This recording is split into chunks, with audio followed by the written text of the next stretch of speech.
Dile un amigo que el ministerio Querusha Santidad presenta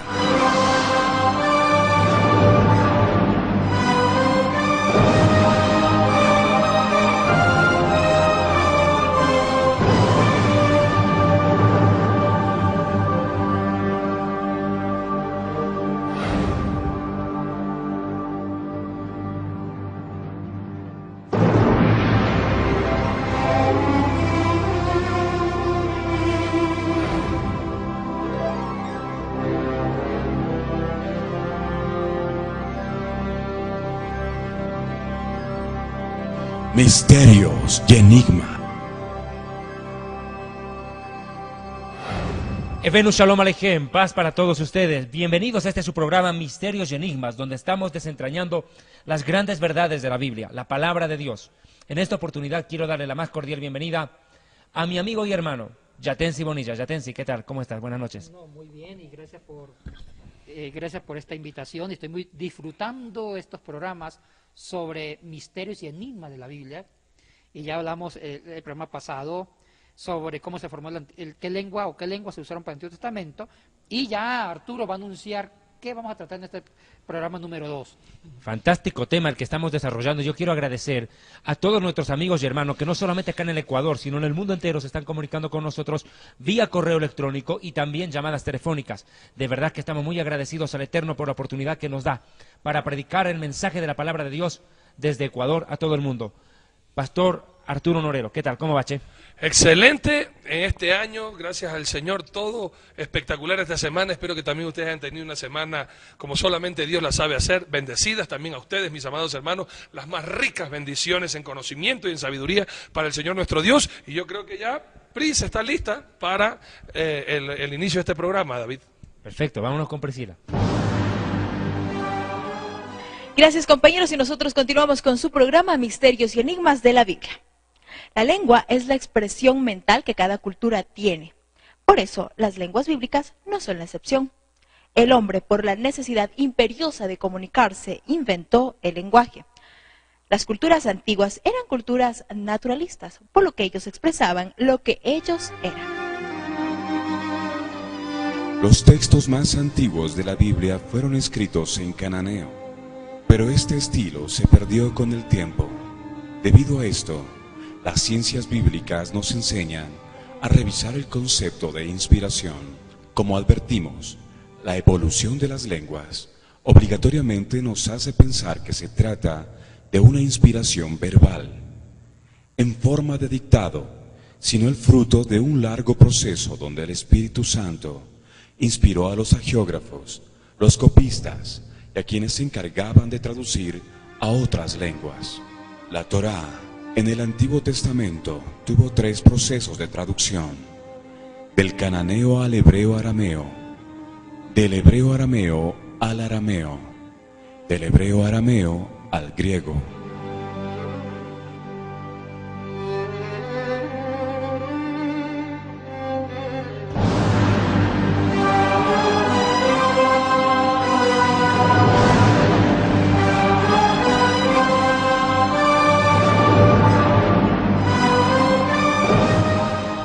Bien, amigos y hermanos, este es un tiempo espectacular que estamos teniendo con el Señor, y de verdad le agradecemos tantos emails y tantas llamadas, tanto para Soma Visión como para nosotros. Y usted va a tener en pantalla el día de hoy nuestros emails para que usted nos pueda escribir y directamente contestarle a cualquier inquietud bíblica que usted tenga. Ahora, si no es bíblica, pues de verdad ahí sí, al menos conmigo no cuenten. Cualquier cuestión bíblica, pero si usted quiere saber por qué los gallos no tienen muela, no me llamen a mí, porque eso entonces ya no lo podríamos verificar ni en la historia ni en la Biblia. Pero cualquier pregunta bíblica para entusiasmarnos y animarnos, por favor, hágalo con toda alegría. Yo tengo la bíblica. ¿Por Sí. qué las suegras molestan? Bueno, eso sí es verdad.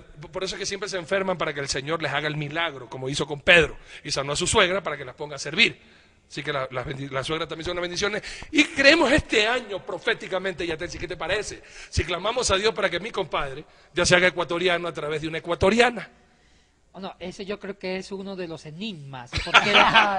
¿Por qué David no se casa? Eso. Pero en el año 2009 hay que casarlo sí o sí. Sí. Por eso es que si hay una chica de 25 años hasta 40, Sí. que quiera, o una de más adelante, No. que quiera redimir a David, hable con mi persona, con Arturo, que nosotros, Pero Vamos a- perfecto, pero que te mande la carpeta vos, querido. que nos manden las carpetas a nosotros para nosotros buscarle. Dale, Sí. con gusto, pero vos tenés que ayunar 40 días si estás interesada en mí, y tu mamá 80. Pues nosotros te ayudamos, queremos una huérfana. Una huérfana que no tenga mamá. Y una cieguita. No, seas loco. Bien, hermanos, qué lindo y muchas gracias por estar en sintonía. Y ahora vamos a continuar algo hermoso que hablábamos la semana pasada. Habíamos dicho que el Antiguo Testamento fue escrito en un palio hebreo, es decir, un hebreo antiguo, y después con Esdras había sido cambiado a un hebreo ¿qué fue? ¿Cómo fue esa palabra? Aramaizado. Aramaizado, perfecto. Para después llegar a un griego con el que fue escrito el Nuevo Testamento. Yatense, aquí vale la pena, para entrar ya en tema, para seguir hablando del conocimiento de las lenguas bíblicas, la palabra de Dios nos dice algo fascinante. Dos cosas que quisiera puntualizar para empezar esta hermosa enseñanza con David Aymon y con Yatense Bonilla. La primera, segunda de Pedro, capítulo 1, versículo 21, que dice: porque nunca la profecía fue traída por voluntad humana, sino que los santos hombres de Dios hablaron siendo inspirados por el Espíritu Santo. Hablaron siendo inspirados por el Espíritu Santo. ¿En qué idioma fueron hablados? Bueno, vamos a hablar de eso justamente hoy. Pero algo que me llama también poderosísimamente la atención, y con esto vamos a hablar sobre algo que quiero plantearte a los dos. Quiero hacer esta pregunta para desarrollarla. En el libro de Hebreos capítulo 1, versículo 1, también leemos que dice así: Dios, habiendo hablado muchas veces y de muchas maneras en otro tiempo a los padres por los profetas, en estos postreros días nos ha hablado por el Hijo, a quien constituyó heredero de todo y por quien asimismo hizo el universo. Y eso es lo que vamos a estar hablando y a desarrollar en este tema. Cómo Dios nos dejó su palabra escrita y cómo la escribió y en qué la escribió. Pero justamente quiero tratar de este tema recalcando algo y recapitulando lo que hablábamos la semana pasada, porque estoy seguro ahora la audiencia se multiplicó grandemente, gracias a Dios por el hambre de escuchar palabra de Dios y el conocimiento de la verdad y descubrir estos misterios y enigmas de la Biblia.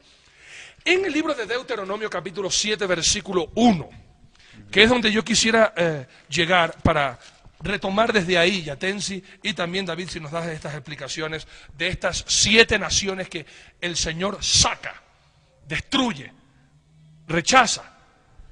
¿Cómo así llegó el idioma de ellos a contextualizarse hasta el tiempo de Jesús? Leo entonces Deuteronomio capítulo 7, versículo 1.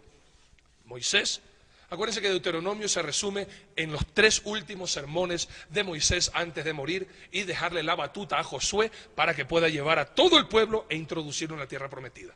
Dentro de este primer mensaje que manda Moisés a la nación hebrea, dice lo siguiente: cuando Jehová tu Dios te haya introducido en la tierra en la cual entrarás para tomarla, y haya echado de delante de ti a muchas naciones, al Eteo, al Gergeseo, al Amorreo, al Cananeo, al Fereseo, al Heveo y al Jebuseo, 7 naciones mayores y más poderosas que tú, y ahí les da una explicación del por qué Dios tomó al pueblo, ya ahora sí, el pueblo Israel, como su nación santa y su nación y su pueblo escogido, como usted lo puede leer hasta el versículo 7. Pero ahora yo quería hablar de estas 7 naciones, entre las cuales habíamos hablado en el programa anterior, el cananeo, que era de donde venía y a donde llegó justamente Abraham. Claro, David. un punto me parece importante tocar. Los pueblos cananeos desaparecieron, pero ¿por qué pues? ¿Por qué Dios los borró del mapa a ellos? Eran pueblos tremendamente perversos. Cuando uno mira Levítico 18, cometieron toda clase de inmoralidad, incluyendo zoofilia, sexo con animales, el incesto era el pan de cada día. Permitime, Levítico 18, versículo 26, guarden pues ustedes mis estatutos, ordenanzas, y no hagan ninguna de estas abominaciones, ni natural ni extranjero que mora entre ustedes, porque todas estas abominaciones hicieron los hombres de aquella tierra, que fueron antes que ustedes. Y la tierra se refiere a la tierra de Canaán, como es el primer nombre que le da la tierra. Eretz Canaán, o tierra de Canaán, luego llamada Eretz Israel, tierra de Israel, fue contaminada, no sea que la tierra los vomite por haberla contaminado como vomitó a la nación que la habitó antes que ustedes. Imagínate, ¿por qué Dios hace exterminio de estos pueblos? Por su inmoralidad. Pasan a la historia como pueblos juzgados por Dios por inmorales, pero dejan un idioma que a la postre es la base para la escritura, ¿verdad? Claro, David. Que es la lengua cananea, como lo dijimos la semana pasada, el cananeo es el primer hebreo, paleohebreo, así lo llaman los eruditos, y posiblemente con esa lengua se escribe la ley, pero después Esdras cambia las letras cananea por letras arameas, que con las letras arameas, hasta el día de hoy, es la misma letra para el hebreo moderno. Ahora, aquí hay algo importante que quiero puntualizar, y es de mucha importancia para lo que estamos hablando. Cuando viene el pueblo judío, israelita o hebreo, como se le quiera llamar, y toma la tierra de Canaán como la tierra prometida, había una tribu dentro de ese gran territorio que se llama la tribu o el pueblo fenicios. El pueblo fenicio era el pueblo más erudito, más culto, más literato, eran comerciantes. Y escuchen lo que voy a decir. Los fenicios llevan el alfabeto cananeo a Grecia. Es por eso que la lengua griega es hija del cananeo. Así de sencillo. Descendiente directo. ¿Sabe cómo conocieron los griegos la escritura hebrea? Le llamaron escritura fenicia. Pensaban que los fenicios la habían inventado. Exactamente. O sea, no perdamos, el griego es hijo del cananeo. Por eso hay tanto parecido. Partamos de un pequeño detalle. Miremos el Aleph alfabeto. es alfa, beta Muy bien, es bet, David. gamma es gimel, dalet es delta. Así, usted lo ha dicho. El alfabeto griego tiene 24 letras, el alfabeto cananeo 22.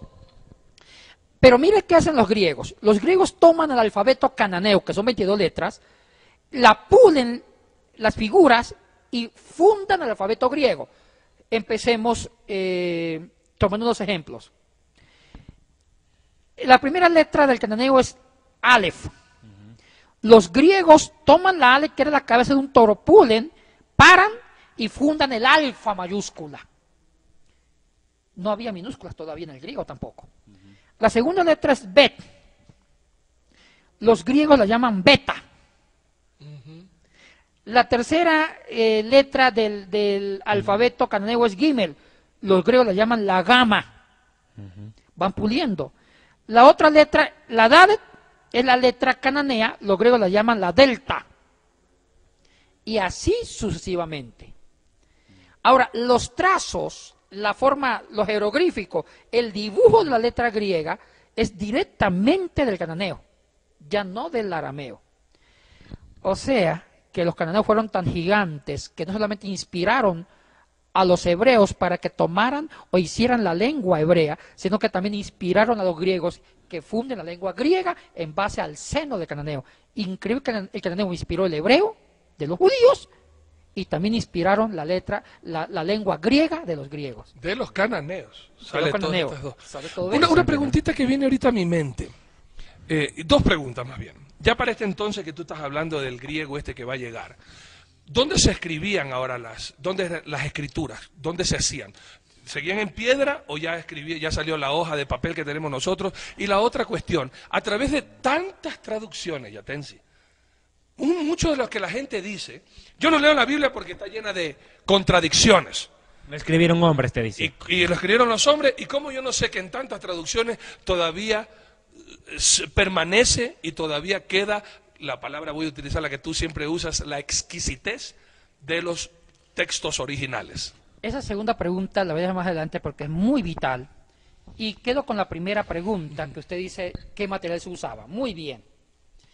Ahora, con el Nuevo Testamento, e inclusive con el Antiguo Testamento, en la época de Esdras, ya existía el papiro. ¿Qué es el papiro? El papiro fue un material que se usó para escribir textos antiguos del Antiguo Testamento y de otras culturas en los siglos 7, 6, 5, inclusive del siglo 10 antes de Cristo, con David. El papiro fue una invención de los egipcios. Era un material hecho a través de una planta. Un libro que yo escribí, que después lo van a comentar, este libro que escribí sobre papirología, la portada del libro es sobre filamentos de este papiro. Lo que tenemos ahí atrás también, ¿no? Exactamente, pero déjeme explicar Sí. algo importante. El papiro viene de una planta. Una planta de varios metros de alto, delgada, el tallo era delgado, con algunas hojitas delgadas, pero lo largo era el tallo. Esta planta se cultivaba mucho en la ribera del río Nilo, en Egipto. ¿En qué consistía? Se abría el tallo y el tallo estaba lleno de varios filamentos pegajosos, delgaditos. Entonces se extraían los filamentos, se colocaban en columna, uno al lado del otro, y el mismo filamento botaba una baba pegajosa. Entonces comenzaban a unir esos filamentos, a unirlos tanto, y con un martillo le daban duro o con un mazo para unirlos. Después le colocaba otra fila de filamentos travesados en forma de cruz, y con el mazo le daba duro para comprimirlo, y con unas comprensas empezaban a juntar los filamentos verticales con horizontales. Y después ponía otra fila de filamentos horizontales y verticales. Bueno, ahí se formaba la hoja del papiro. Pero era una hoja tan débil que no duraba 6 meses. Entonces, solamente se escribía por un lado, no se podía escribir por otro lado, porque era tan fino. Así se escribió el Nuevo Testamento y gran parte del Antiguo Testamento. Pero aquí viene otra cosa importante. Egipto era el productor mundial de papiros, exportaba estas hojitas a todo el mundo. Y ellos formaron la biblioteca más grande de la historia, con 1 millón de ejemplares, con hoja de papiro. Pero había una ciudad llamada Pérgamo. En Italia. Pérgamo, donde está justo en la Apocalipsis. en Apocalipsis. Y el rey de Pérgamo, Átalo, quería formar otra biblioteca como la formaron los alejandrinos. Entonces Egipto le prohibió la exportación de papiro a Pérgamo. Entonces el rey Átalo, que no era nada tontito, inventó una nueva forma de papel. ¿Y sabe qué fue? El pergamino. Pergamino viene de Pérgamo. ¿En qué consistió este material? Consistió en cuero de ternero. Mataban los terneros muy jovencitos, era un cuero dócil, fresco, blando, y con cal, con un tratamiento, formaron el pergamino, que era mucho mejor que el papiro. Dura más. Y dura más. El pergamino era más caro, más costoso, pero más duradero. Entonces, también gran parte del Nuevo Testamento se escribió también en pergamino y papiro, el Nuevo Testamento. Ahora, hay una cosa importante, ¿qué usaban ya usaban la tinta, pero la tinta todavía no era la tinta china, como la conocemos ahora. La tinta que se usó para escribir el Antiguo Testamento en papiro y el Nuevo Testamento en papiro y pergamino era del hollín de los hornos.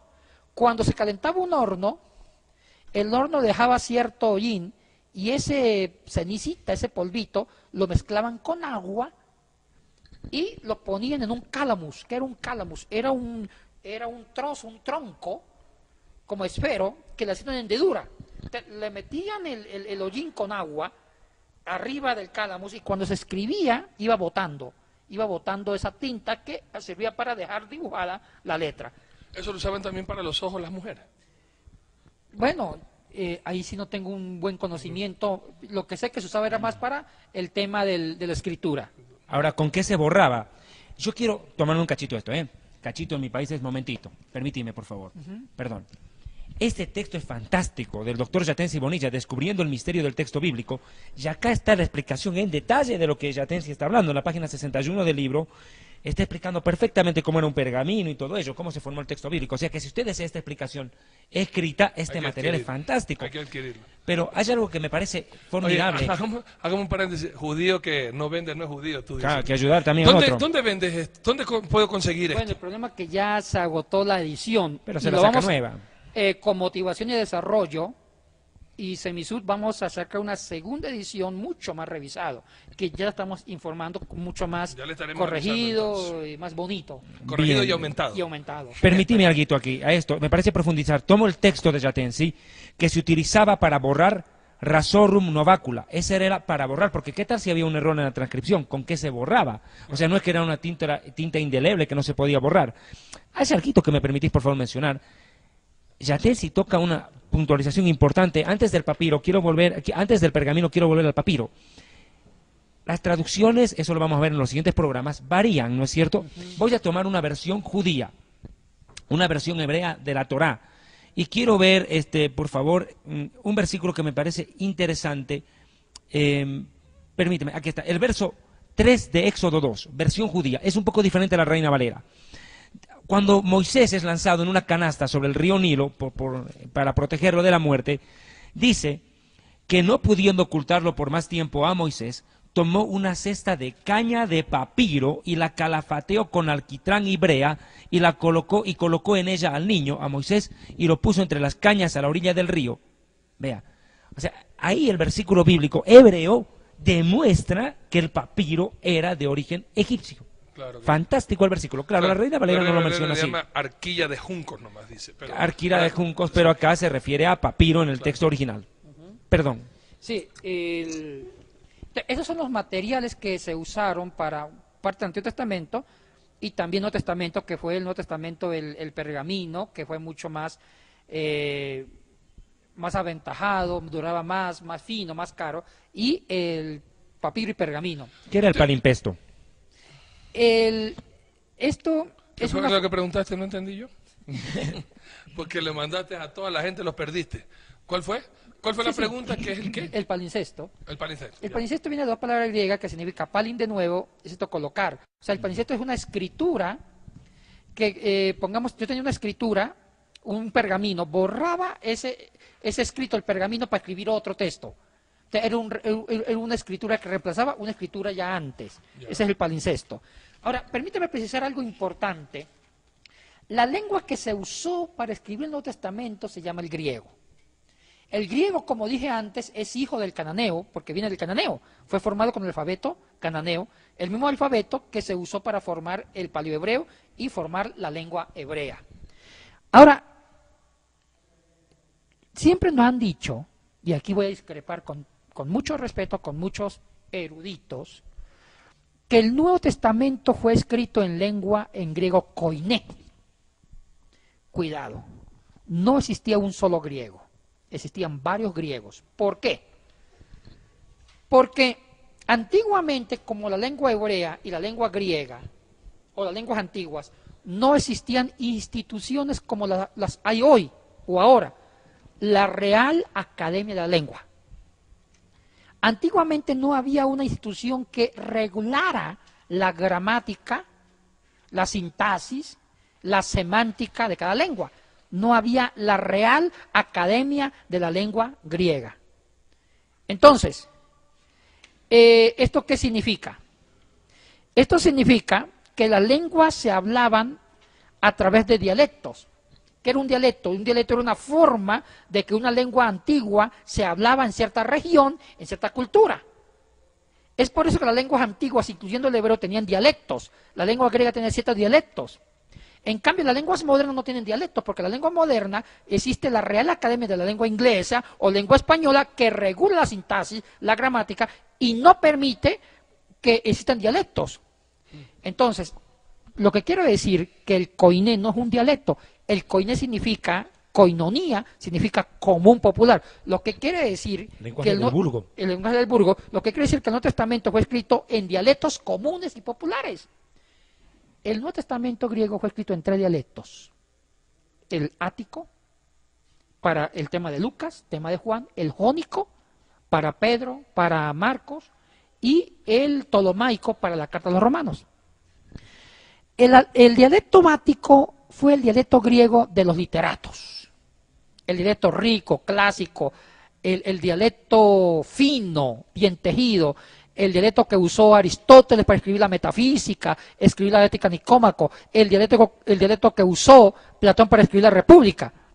Y el jónico era el dialecto de los poco cultos, del burgo, de los artesanos, era el griego feo, el griego horrible. Y el tolomaico era el griego jurídico de los abogados. Yo te quiero hacer una pregunta y enseguida quiero que no me la contestes porque vamos a dar el paso a Priscila, que ya está lista con un hermoso reportaje.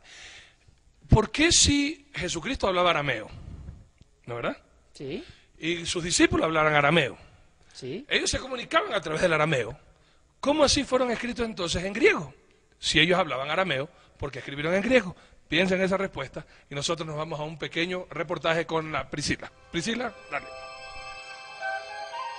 Hoy les presentamos un reportaje de cómo se elabora un papiro. Y qué mejor que el pastor Arturo Norero para indicarnos desde la ciudad del Cairo cómo se realiza. Vamos a ver este reportaje exclusivo desde Egipto.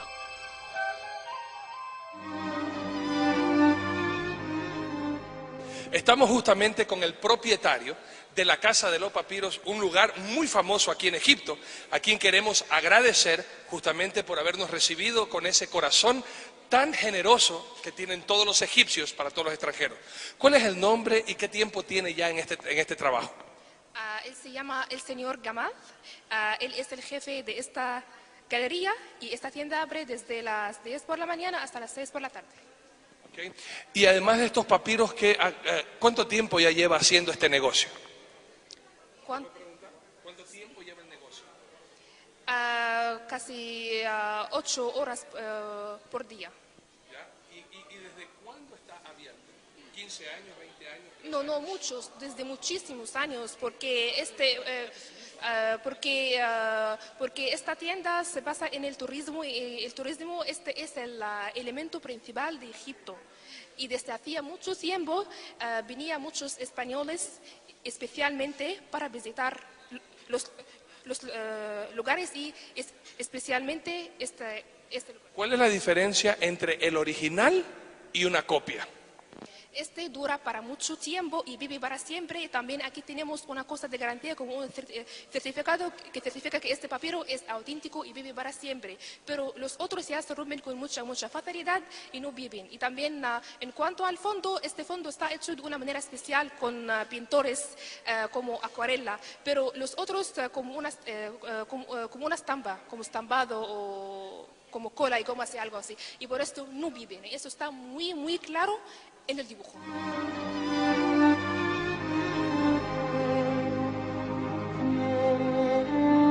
Ahora aquí dentro de Egipto tenemos algo increíble. Acuérdense que en la antigüedad no existía el papel como nosotros tenemos ahora en la actualidad. Y muchas de las cosas que se escribían, mismo la palabra de Dios, se escribía en papiros o en pergaminos. ¿De dónde sale el papiro, los pergaminos? Ustedes ven estos muy conocidos en todo el mundo. Si ve esta corteza de una hoja, de una rama, y es justamente aquí, el papiro. Se toma de la raíz y se lo corta y se lo deja de esta manera. Luego se comienza a pelar la corteza de esta planta de esta manera. Y comienza hasta dejarlo totalmente fuera, como estamos viendo. Les voy a enseñar algo muy hermoso de cómo se hace el papiro. Esto está, justamente esta corteza, queda con mucha humedad. La manera de quitarle la humedad, tenemos que utilizar estos rudimentos y se le da, nosotros los ecuatorianos somos muy prácticos en esto, especialmente lo de la costa, por el cangrejo, ¿verdad? Entonces se le da unos golpecitos así y de esta manera usted ve que sale el agua, ¿verdad? El agua. Entonces lo que hacemos a continuación para volver a hacerlo, se le vira y con el rodillo, muchas mujeres saben que esto es para la masa, también para la cabeza de los maridos cuando no llegan a la casa temprano, ¿verdad? Pero esa es otra cosa. Entonces lo que se hace ahora para extraer, así se hace despacito y nuevamente sale el líquido y ya queda entonces la corteza. Y esto se va uniendo, y es lo que vemos aquí en se tiene que todavía quitar un poco de aire, pero dése cuenta, y sobre esto es lo que se pinta. Quiero que entiendan una gran verdad. Como en todo hay lo original y hay lo falseta, lo increíble de hacerlo en un papiro original es que perdura el color, la textura por mucho tiempo. Y eso lo vamos a estudiar cuando lleguemos justamente a Qumran, para estudiar los rollos del Mar Muerto que fueron escritos justamente en papiro o en pergaminos, igual que muchos libros de la Biblia. Y aquí encontramos ya algo ya seco y listo para poner una fotografía o una pintura, más bien dicho, que perdurará, al igual que todos estos papiros, aquí en la Casa de Papiro. Curiosidades para pintar.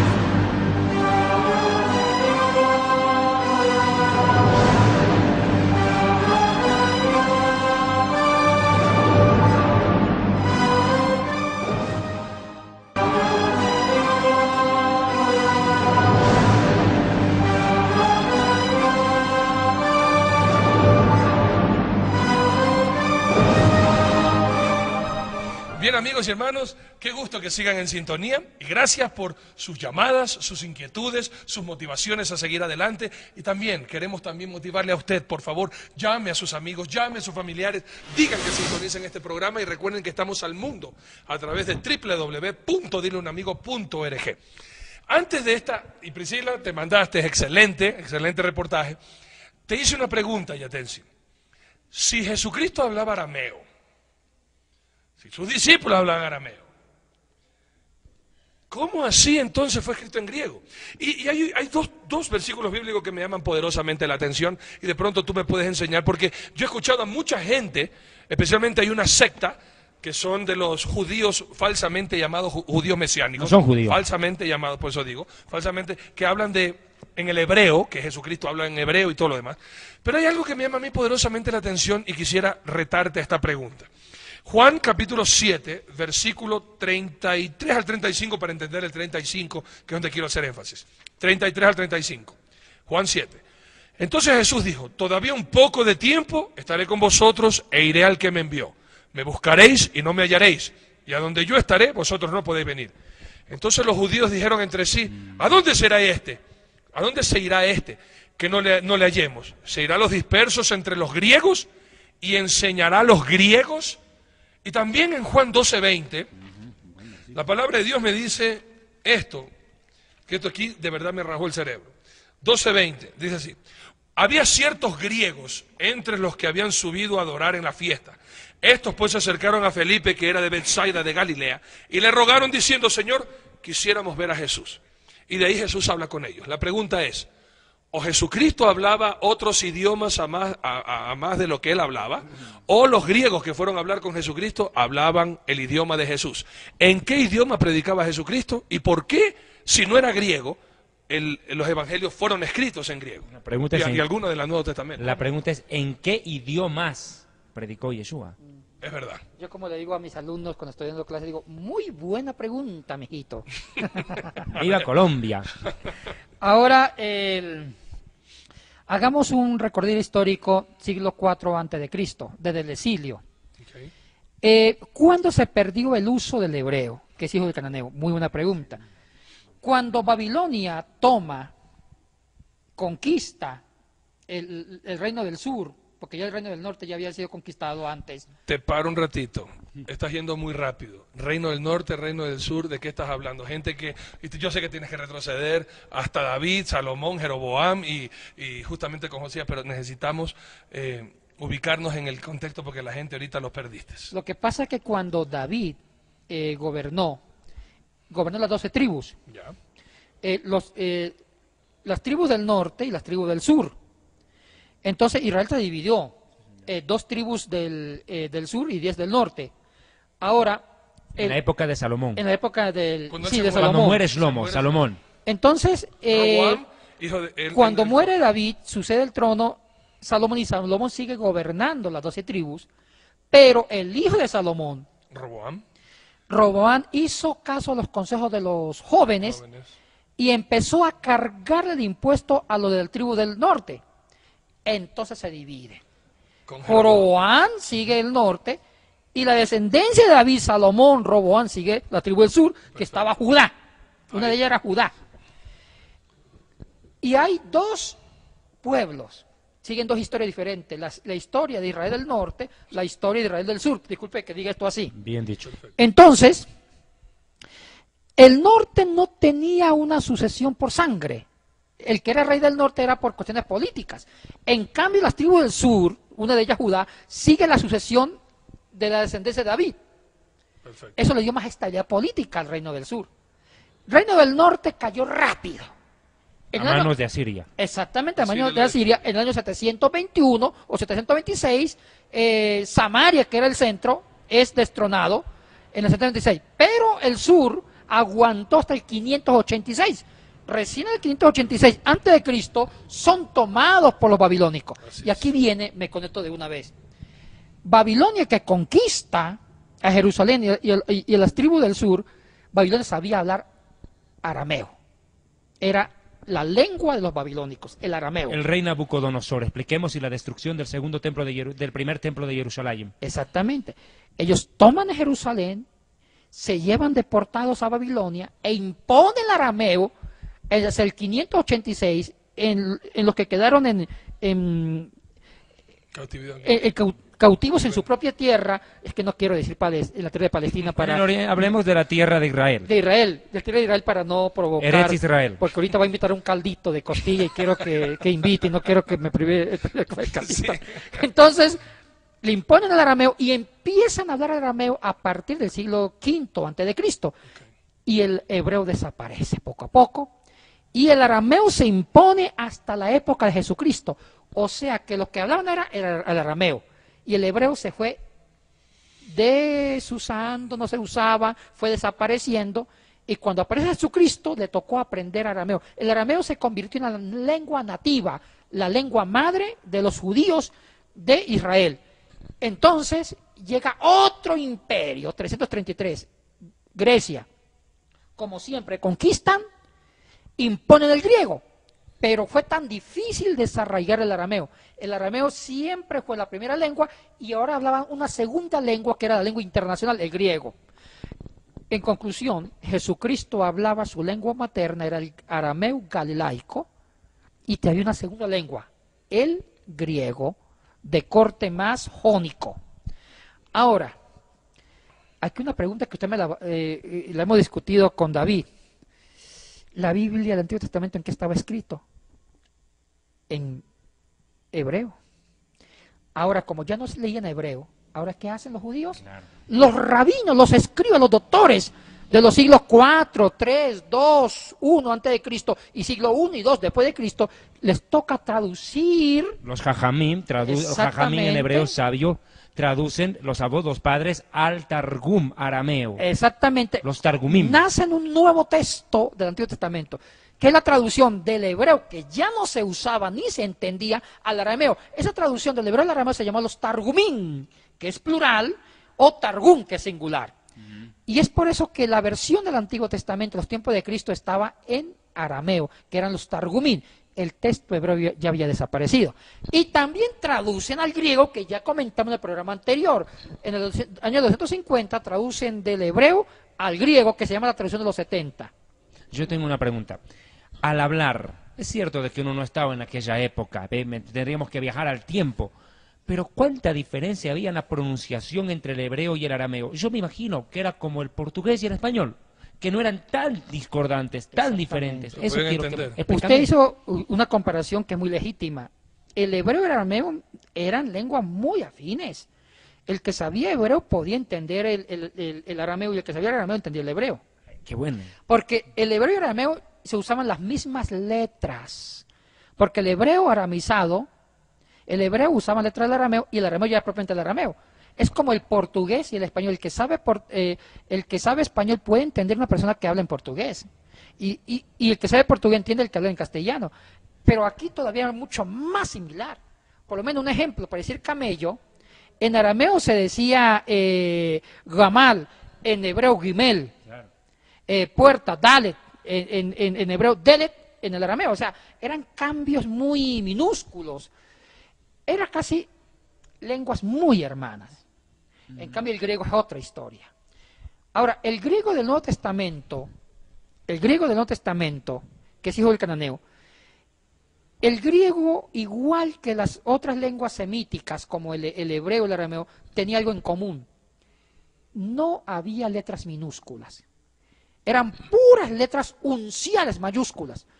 Igual que el hebreo y el arameo, igual que el griego, las palabras no habían, cuando se escribía un párrafo, no había palabra independiente, era un sancocho de letras, que no había ni acentos, parecía sopa de ni letras. minúscula. Me gustaría que enfoque, ya sea Julie o Oscar o Pepe, unos papiros que traje para que vean lo que ustedes van a ver, amigos y amigas, es textos, papiros escritos en griego, son textos de algunos escritores del Nuevo Testamento, ya sea Juan o Marcos, y así se escribía el Nuevo Testamento, con letras mayúsculas, un sancocho de letras que no había palabras independientes en una sola, era una sola sancocho. ¿Y sabe cómo se llamaban los que leían las lenguas antiguas, ya sea griego o hebreo o arameo? Se llamaban puntuadores.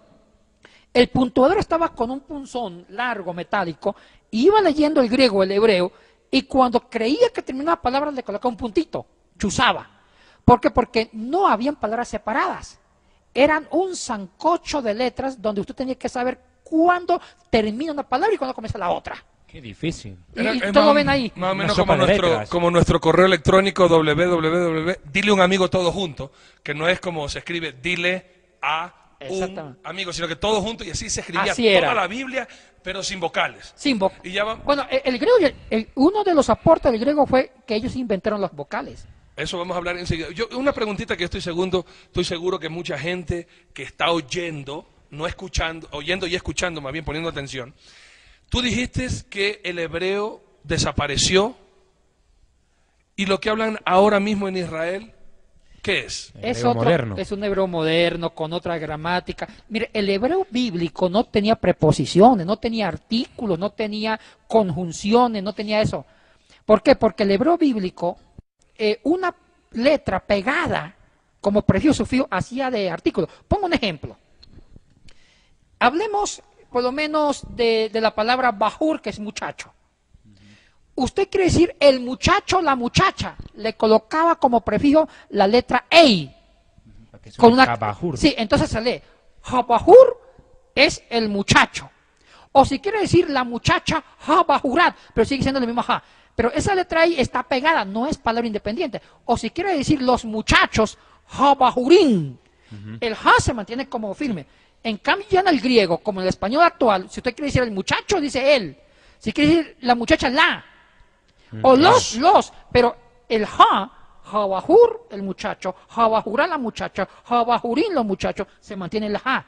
Entonces, para decirle, en cambio en el hebreo moderno ya hay palabras independientes, ya hay artículos, ya hay preposiciones. Entonces, esa es la diferencia. Ahora hay un punto, permitidme. El hebreo en sí, el vulgo lo dejó de hablar. El vulgo deja de hablar hebreo. Pero se entiende que los Kohanim, o sea, los sacerdotes y nosotros, los levitas, en los círculos más altos de erudición, conservaron el hebreo de una u otra manera. O sea, no es que se olvidaron por completo. Difícilmente uno se va a olvidar del idioma madre. Claro. Por completo no se va a olvidar. Y más aún sabiendo que el arameo era un idioma similar que no permitía el olvido total y absoluto de un idioma que lo habían hablado durante muchos años. Es importante, simplemente quería acotar eso. Y es la época de la deportación a Babilonia donde Jeremías surge, ¿no es cierto?, en el tiempo previo a la deportación a Babilonia. Y yo tengo una pregunta. ¿Jeremías fue escrito en arameo o en hebreo, Yatensi? Bueno, muy buena pregunta. Y Baruch, que es el que escribe Baruch, el libro. el sí. Soferim, el escriba. Ese de ahí, ¿en qué lo escribió? Jeremías sí está en hebreo. Daniel Eso también. está gran parte en arameo. Es que ya nace ahí. Ya nace Y ahí. él no nace en Israel, nace en Babilonia. Por eso es que el Antiguo Testamento, algunas porciones están en arameo. Los libros del Antiguo Testamento que están en arameo son los libros más tardíos. Que es, Claro, que es los durante, posteriores. que es durante el exilio, un poquito después del exilio. Y esos libros están en arameo. Y Jeremías, perdón, el libro de Daniel es un problema para los eruditos. Hay parte en arameo, hay parte en hebreo. O Es sea, el intermedio. es leer un papiro de Daniel es un sancocho de lenguas ahí. Qué importante es juanesca. esto. Arturo, es importante. ¿Por qué Yatensi está con nosotros? Él es un erudito en idiomas bíblicos. Por supuesto. Él es biblista. ¿Por qué no repasamos un poquitito de la trayectoria y el conocimiento que tiene Yatensi? ¿Por qué está aportando tanto? Por supuesto. Y a veces es importante porque uno siempre quiere escuchar de quién está aprendiendo. Algo increíble que me encanta de el mismo apóstol Pablo, él hace referencia a decir, yo era estudiante de Gamaliel, aprendí a los pies de Gamaliel. Y si usted lee en el libro de Hechos, Gamaliel era uno de los fariseos más prestigiosos y de mayor renombre y de sabiduría en todo el Sanedrín, es decir, en el concilio de todos los fariseos, donde emitían y justamente hacían interpretaciones de la justicia. ley. ¿Quién es Yatensi Bonilla? Permítame leerlo porque es muy extenso, para que usted sepa de quién está aprendiendo. Y bendito sea el Señor, toda la gloria es para el Señor. Mismo los títulos que podamos tener, todo eso es basura comparado a la gran salvación que Dios nos ha dado, pero siempre es bueno reconocer. Y a veces una persona dice, oye, esos hombres ya comienzan a alabarse entre ellos. Vamos a la Biblia, ¿no? Antes de darle quién es Yatensi Bonilla, yo tengo que decir algo que dice la Biblia. Así dice el Señor tu Dios. 1 Tesalonicenses 5, 12 y 13. os rogamos, hermanos, que reconozcáis a los que trabajan entre vosotros y os presiden en el Señor y os amonestan, y que los tengáis en mucha estima y amor por causa de su obra. O sea, es bíblico que tengamos que reconocer quiénes somos delante del César Señor. lo que es del César. Por supuesto. El diablo siempre te quiere decir, tú eres una basura, un ignorante, no sirves para nada. El Señor te dice, tú eres mi hijo en quien tengo complacencia. Estensi Bonilla es reconocido biblista.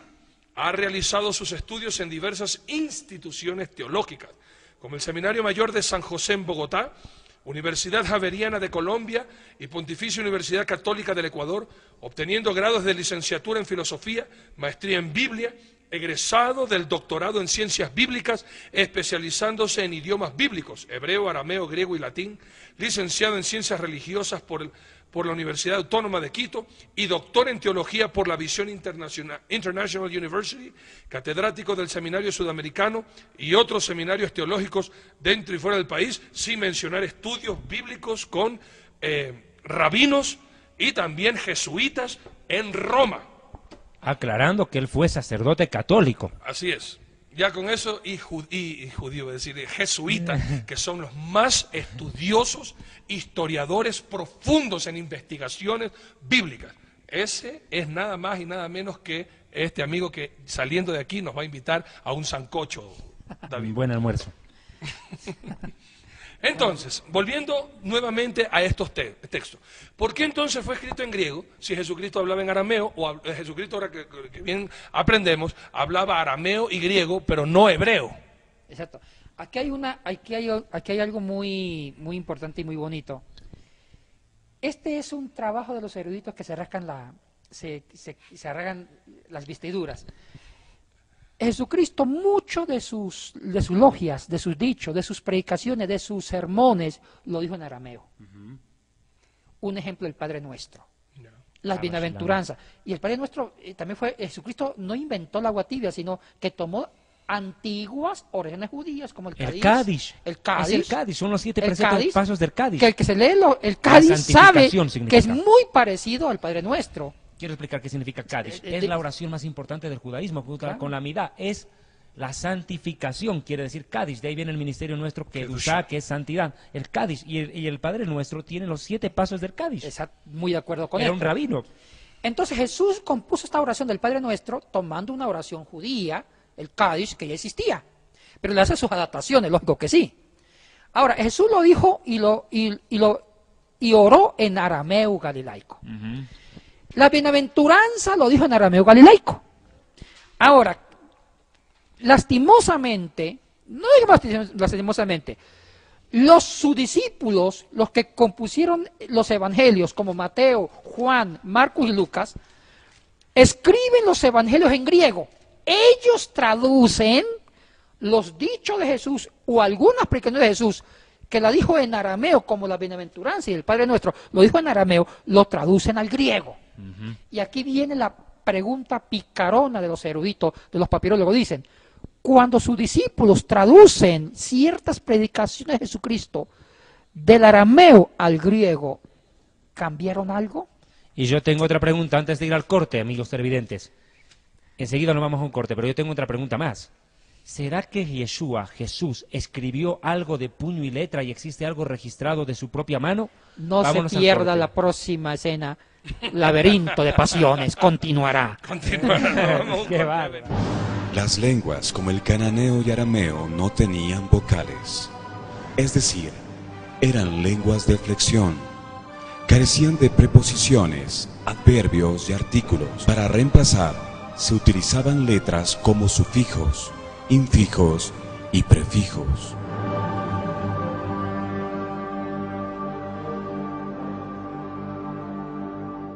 La palabra de Dios en Juan 8:43, como que Jesús se enoja y dice, ¿por qué no entendéis mi lenguaje? ¿Por qué no podéis escuchar mi palabra? De pronto será que había una confrontación de palabras. Y yo quiero hacerte 2 preguntas puntuales. La primera, la Biblia nos enseña que Jesús, estando en la sinagoga, se le dio un rollo, que era el libro de Isaías. Ese rollo, ¿era un pergamino o era un papiro? ¿En qué idioma fue escrito ese libro de Isaías que leyó el maestro? Y la otra pregunta es justamente, Parecería que habría una tentación, o una contradicción, más bien dicho, cuando Jesús nos enseña el Padre Nuestro. Porque la palabra de Dios en el libro de Mateo capítulo 6, del 9 en adelante, en el Padre Nuestro, nos dice, y no nos metas en tentación, cuando Santiago capítulo 1, versículos del 11 en adelante, nos enseña que Dios no tienta a nadie, ni él puede ser tentado con el mal. ¿Cómo es esa contradicción que parecería ser que es bíblica? Que por un lado decimos no nos metas en tentación, y por el otro lado Dios no tienta a nadie. ¿Qué pasó? Eso lo vamos a contestar en el próximo programa, no se lo pierda. Anda, y yo tengo la otra pregunta que me quedas debiendo. ¿Yeshua escribió algo, dejó algo escrito, un documento de puño y letra? Próximo programa. No se lo pierda. Mire, querido, este programa, Misterios y Enigmas, que usted lo está viendo a través de la televisión, acá en el Ecuador, Asomavisión y en el mundo entero, también por la cadena del Milagro Internacional y en www.dileunamigo.org. Este programa está cambiando la vida de millones de personas en el mundo, pero sobre todo, lo más importante, dándole la gloria a Dios, pues para eso estamos. Amigos televidentes, nos vemos la próxima semana. Esto ha sido todo en su programa Misterios y Enigmas de la Biblia. No se olviden sintonizarnos a través de nuestra página web www.dileunamigo.org. Hasta la próxima.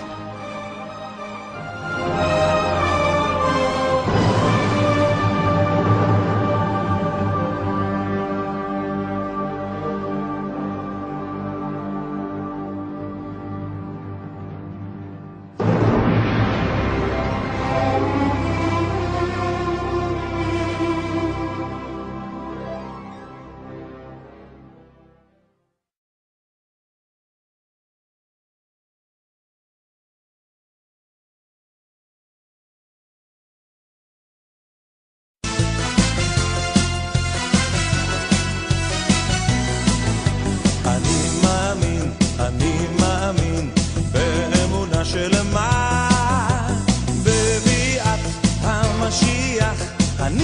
אני מאמין